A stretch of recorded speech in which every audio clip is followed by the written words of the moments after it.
Idol Jerome, Hoy, magkano ba ang sahod ng bartender sa Royal Caribbean? sahod ng bartender. Saan ba? Sa Asia o US? Dito muna sa Asia. Okay. Dito sa Asia, yung basic is 1449 US dollars. 1449. Ah, Yes, okay. US dollars. Eh sa US? Sa US, same lang naman. Pero ang difference kasi, yung US, yung mga tao doon malakas uminom. So commission based, mas malaki yung kita.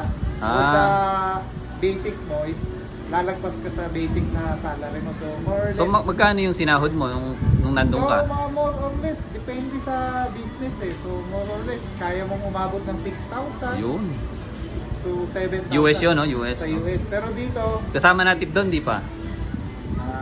sometimes kasama, sometimes Yun. hindi. Depende sa diskarte mo kung gaano ka kagaling ng bola ng guest. Yun, big time ka na siguro, Boss Jerome, no? Big time, oh, marami, big time.